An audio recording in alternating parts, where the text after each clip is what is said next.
Hi ವೀಕ್ಷಕರೇ, ಎಲ್ರಿಗೂ ನಮಸ್ಕಾರ. ಕಾವ್ಯ ಪ್ರಕಾಶ್ ಯೂಟ್ಯೂಬ್ ಚಾನಲ್ಗೆ ತಮ್ಮೆಲ್ರಿಗೂ ಸ್ವಾಗತ.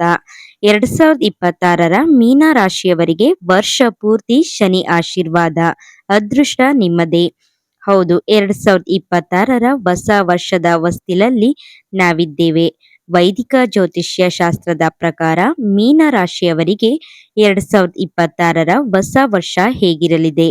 ಔದ್ಯೋಗಿಕ ಕ್ಷೇತ್ರದಲ್ಲಿರುವವರ ಬೆಳವಣಿಗೆ ಹೇಗೆ? ವಿದ್ಯಾರ್ಥಿಗಳಿಗೆ ಈ ವರ್ಷ ಶುಭದಾಯಕವೇ? ವ್ಯಾಪಾರಸ್ಥರಿಗೆ ಜ್ಯೋತಿಷ್ಯ ದಿಕ್ಸೂಚಿ ಹೇಗಿದೆ? ಕೌಟುಂಬಿಕ ಜೀವನ ಹೇಗಿರಲಿದೆ?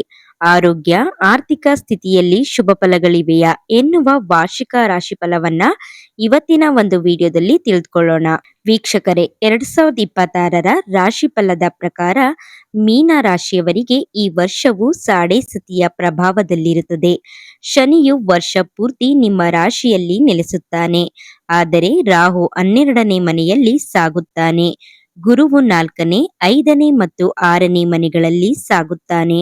ಪರಿಣಾಮವಾಗಿ ಈ ವರ್ಷ ಸಂಯಮ ಮತ್ತು ತಾಳ್ಮೆ ಅಗತ್ಯವಿರುತ್ತದೆ.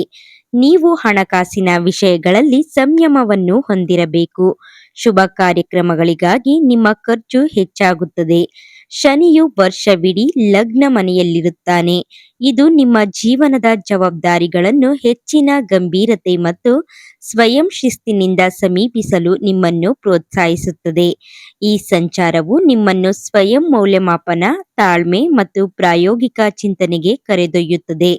ಜುಲೈ 27ರಿಂದ ಶನಿಯ ಹಿಮ್ಮೆಟ್ಟುವ ಚಲನೆಯು ವರ್ಷದ ಮಧ್ಯದಲ್ಲಿ ಆತ್ಮವಿಶ್ವಾಸದ ಕೊರತೆ, ನಿರ್ಧಾರಗಳ ಬಗ್ಗೆ ಗೊಂದಲ ಮತ್ತು ಕೆಲಸದಲ್ಲಿ ನಿರೀಕ್ಷಿತ ವಿಳಂಬಕ್ಕೆ ಕಾರಣವಾಗಬಹುದು. ಭಾವನಾತ್ಮಕ ಪ್ರಕೋಪಗಳನ್ನ ತಪ್ಪಿಸುವುದು ಮತ್ತು ಉತ್ತಮ ತಂತ್ರವನ್ನ ಅಳವಡಿಸಿಕೊಳ್ಳುವುದು ಈ ಸಮಯದಲ್ಲಿ ನಿರ್ಣಾಯಕವಾಗಿರುತ್ತದೆ. ಮೀನ ರಾಶಿಯವರಿಗೆ 2026ನೇ ವರ್ಷವು ಆರ್ಥಿಕ ವಿಷಯಗಳಲ್ಲಿ ದುಬಾರಿ ಮತ್ತು ಗೊಂದಲಮಯವಾಗಿರುತ್ತದೆ. ಆರ್ಥಿಕವಾಗಿ 2026ರ ಶಿಸ್ತನ್ನು ಬಯಸುತ್ತದೆ. ನೀವು ನಿಮ್ಮ ಕಾರ್ಯಗಳನ್ನು ಯೋಚಿಸಬೇಕಾಗುತ್ತದೆ. ಲಗ್ನ ಮನೆಯಲ್ಲಿ ಶನಿಯ ಸಂಚಾರವು ನಿಮ್ಮ ಖರ್ಚು ಮತ್ತು ಆದಾಯದ ಬಗ್ಗೆ ಹೆಚ್ಚು ಗಮನ ಹರಿಸುವಂತೆ ಮಾಡುತ್ತದೆ.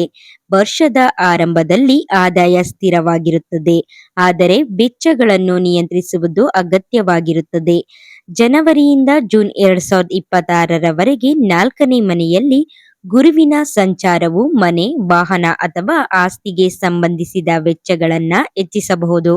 ಇದರ ನಂತರ 5ನೇ ಮನೆಗೆ ಗುರುವಿನ ಪ್ರವೇಶವು ಹೂಡಿಕೆಗಳು, ಉಳಿತಾಯ ಯೋಜನೆಗಳು ಮತ್ತು ಭವಿಷ್ಯ ನಿಧಿಗಳಿಗೆ ಸಕಾರಾತ್ಮಕ ಸಂಕೇತಗಳನ್ನ ನೀಡುತ್ತದೆ.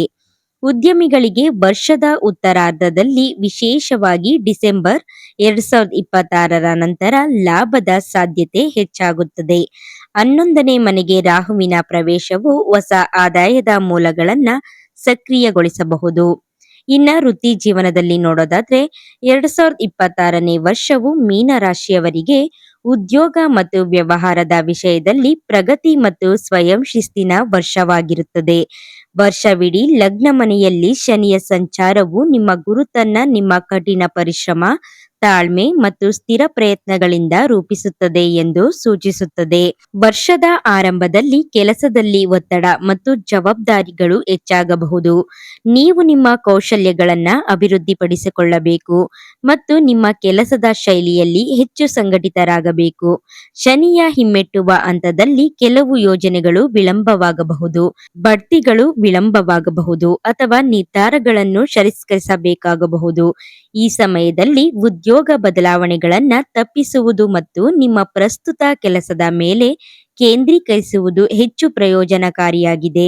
ಜನವರಿ 1ರಿಂದ ಜೂನ್ 2ರವರೆಗೆ 4ನೇ ಮನೆಯಲ್ಲಿ ಗುರುವಿನ ಸಂಚಾರವು ಕೆಲಸದ ಸ್ಥಿರತೆ, ಸ್ಥಳಾಂತರ ಅಥವಾ ಮನೆಗೆ ಸಂಬಂಧಿಸಿದ ನಿರ್ಧಾರಗಳ ಮೇಲೆ ಪರಿಣಾಮ ಬೀರಬಹುದು.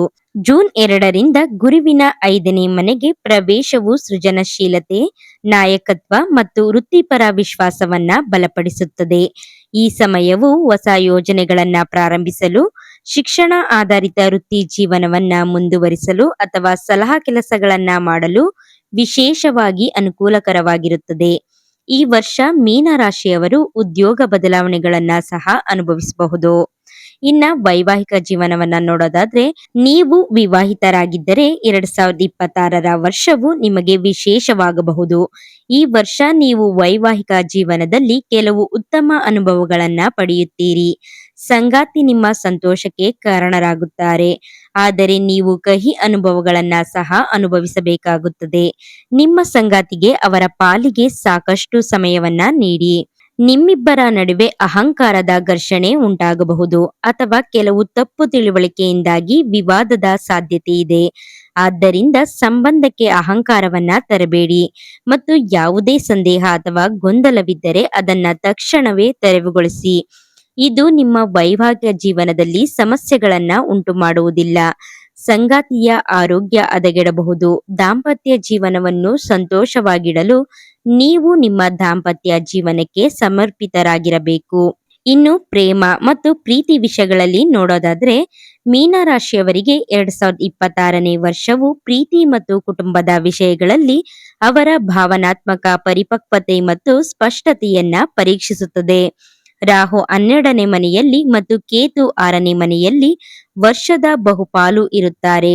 ಇದು ಭಾವನಾತ್ಮಕ ಗೊಂದಲ, ಒಂಟಿತನದ ಪ್ರವೃತ್ತಿ ಮತ್ತು ನಿರೀಕ್ಷೆಗಳ ಕೊರತೆಗೆ ಕಾರಣವಾಗುತ್ತದೆ. ಈ ವರ್ಷ ವಿವಾಹಿತ ವ್ಯಕ್ತಿಗಳು ಸಂವಹನ ಮತ್ತು ನಂಬಿಕೆಯನ್ನ ಕಾಪಾಡಿಕೊಳ್ಳಬೇಕಾಗುತ್ತದೆ. ಸಣ್ಣ ಸಮಸ್ಯೆಗಳನ್ನ ನಿರ್ಲಕ್ಷಿಸುವುದು ಮತ್ತು ತಾಳ್ಮೆಯಿಂದ ಇರುವುದರಿಂದ ಸಂಬಂಧಗಳು ಬಲಗೊಳ್ಳುತ್ತವೆ. ಶನಿಯ ಹಿಮ್ಮೆಟ್ಟುವಿಕೆ ಸಂಬಂಧಗಳಲ್ಲಿ ಆತ್ಮಾವಲೋಕನಕ್ಕೆ ಸಮಯವನ್ನ ತರುತ್ತದೆ. ಈ ಅವಧಿಯು ಹಳೆಯ ಭಿನ್ನಾಭಿಪ್ರಾಯಗಳನ್ನ ತರಬಹುದು. ಈ ಸಮಯವು ಮದುವೆ ಅಥವಾ ಸಂಬಂಧವನ್ನ ಮುಂದಿನ ಹಂತಕ್ಕೆ ಕೊಂಡೊಯ್ಯಲು ಹೆಚ್ಚು ಅನುಕೂಲಕರವಾಗಿರುತ್ತದೆ. ಇನ್ನ ಆರೋಗ್ಯದ ವಿಚಾರವಾಗಿ ನೋಡೋದಾದ್ರೆ ಈ ವರ್ಷ ಮೀನರಾಶಿಯವರಿಗೆ ತಮ್ಮ ಆರೋಗ್ಯದ ಬಗ್ಗೆ ಕಾಳಜಿ ವಹಿಸಿ. ನೀವು ಜೀವನದಲ್ಲಿ ಶಿಸ್ತು ಮತ್ತು ಸಮತೋಲನವನ್ನ ಕಾಯ್ದುಕೊಳ್ಳಬೇಕಾಗುತ್ತದೆ. ವರ್ಷವಿಡೀ ಲಗ್ನ ಮನೆಯಲ್ಲಿ ಶನಿಯ ಸಂಚಾರವು ಜೀವನ ಶೈಲಿಯಲ್ಲಿ ಸುಧಾರಣೆಯ ಅಗತ್ಯವನ್ನ ಸೂಚಿಸುತ್ತದೆ. ಶನಿಯ ದುಷ್ಪರಿಣಾಮಗಳನ್ನ ತಪ್ಪಿಸಲು ತಾಮಸ ಆಹಾರಗಳನ್ನ ತಪ್ಪಿಸುವುದು ಒಳ್ಳೆಯದು. ಈ ವರ್ಷ ನೀವು ಮೂಳೆ ಸಂಬಂಧಿತ ಸಮಸ್ಯೆಗಳನ್ನ ಸಹ ಅನುಭವಿಸಬಹುದು.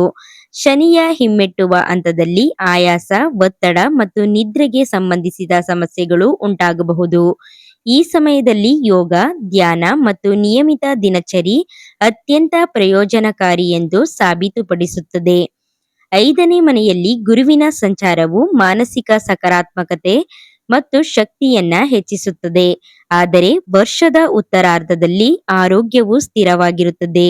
ಇನ್ನು ಶಿಕ್ಷಣದ ವಿಚಾರವಾಗಿ ನೋಡೋದಾದ್ರೆ ಮೀನರಾಶಿಯ ವಿದ್ಯಾರ್ಥಿಗಳಿಗೆ 2026ರ ಭವಿಷ್ಯವು ಈ ವರ್ಷ ಕಠಿಣ ಪರಿಶ್ರಮ ಮತ್ತು ಸ್ಥಿರತೆಯ ಅಗತ್ಯವಿರುತ್ತದೆ. ಲಗ್ನ ಮನೆಯಲ್ಲಿ ಶನಿಯ ಸಂಚಾರವು ವಿದ್ಯಾರ್ಥಿಗಳನ್ನು ಹೆಚ್ಚು ಶಿಸ್ತುಬದ್ಧರನ್ನಾಗಿ ಮಾಡುತ್ತದೆ. ಆರಂಭಿಕ ತಿಂಗಳುಗಳಲ್ಲಿ ಏಕಾಗ್ರತೆಯ ಕೊರತೆ ಇರಬಹುದು, ಆದರೆ ನಿರಂತರ ಪ್ರಯತ್ನಗಳು ಸಕಾರಾತ್ಮಕ ಫಲಿತಾಂಶಗಳನ್ನ ನೀಡುತ್ತವೆ. 5ನೇ ಮನೆಯಲ್ಲಿ ಗುರುವಿನ ಸಂಚಾರವು ಉನ್ನತ ಶಿಕ್ಷಣ, ಸ್ಪರ್ಧಾತ್ಮಕ ಪರೀಕ್ಷೆಗಳು, ಸಂಶೋಧನೆ ಮತ್ತು ಸೃಜನಶೀಲ ವಿಷಯಗಳಿಗೆ ಅತ್ಯಂತ ಅನುಕೂಲಕರವಾಗಿರುತ್ತದೆ. ವಿದೇಶದಲ್ಲಿ ಶಿಕ್ಷಣ ಪಡೆಯುತ್ತಿರುವವರು ಸಹ ಈ ವರ್ಷ ಯಶಸ್ಸನ್ನು ಕಾಣುತ್ತಾರೆ.